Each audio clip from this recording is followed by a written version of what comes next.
Thank you.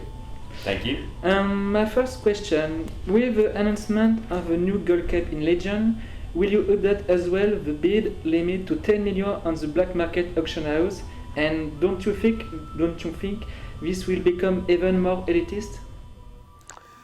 I think we're going to have to wait and see. It's hard to tell. I mean, with the price being able to go up, and we have information on how many players have, are capped on gold and can spend that much gold. We have information on, how many players use the black market auction house at existing prices. But it's still a little bit hard to predict how it's going to be affected when the prices go up. We'll have to wait and see. We may have to, change the limits again or make some other change. Okay, so about questing in Broken Isles. You can quest through Broken Isles in a non-linear fashion, and you can pick the order of zones, basically. Yep. So how challenging that was in terms of quest design to maintain a sense of story progression? Okay, interesting story, because it actually just sort of worked out nicely for us by accident. When we originally designed the Broken Isles, we actually did not design it to have the scaling zones. And it was only later on when we were working on demon invasions, right? And we wanted the demons to be able to attack, the Crossroads and Westfall and other places in the world.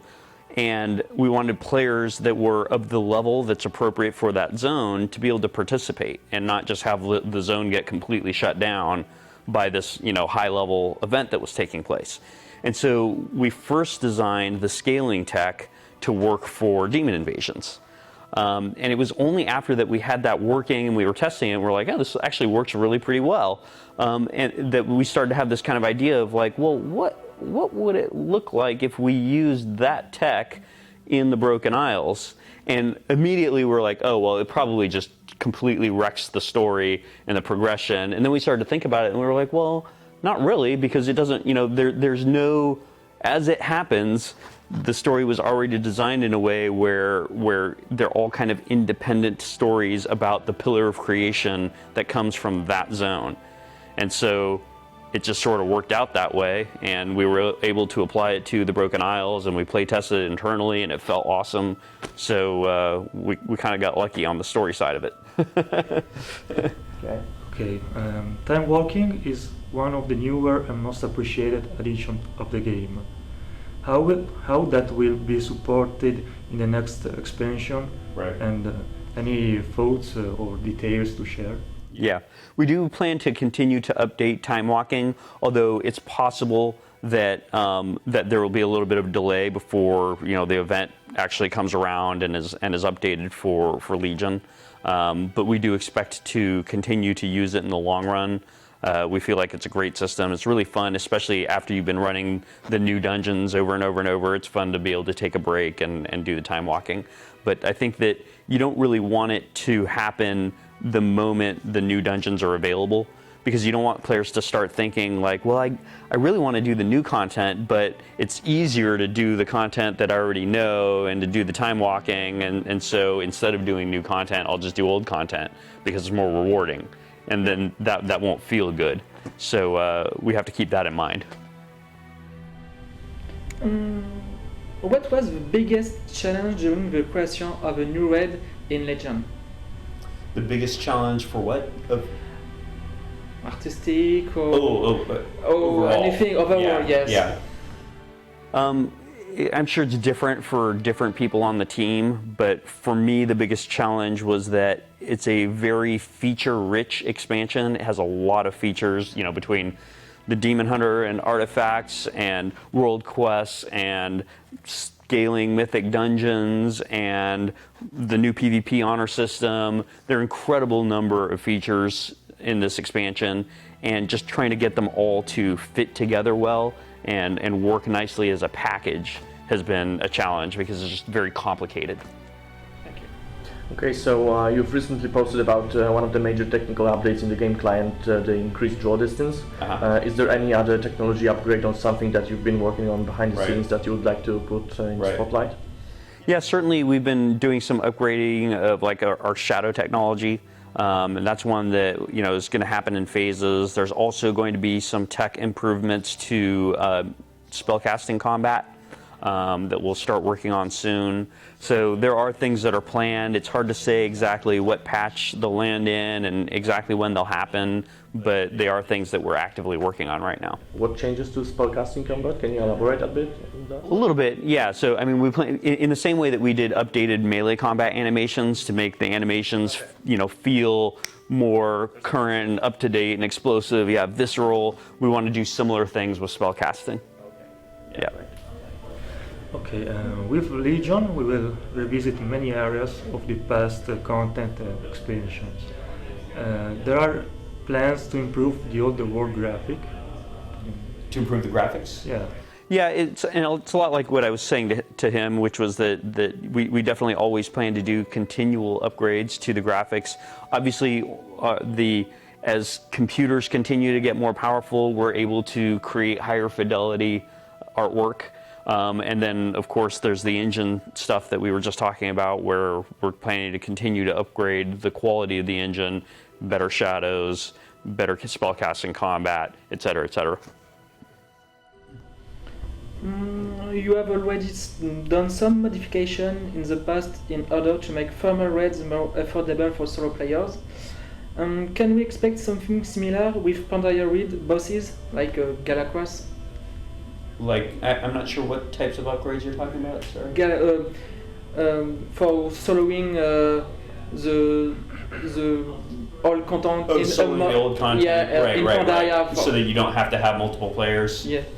On occasion, yes. It really is a case-by-case basis. Okay. Yeah. Thank you.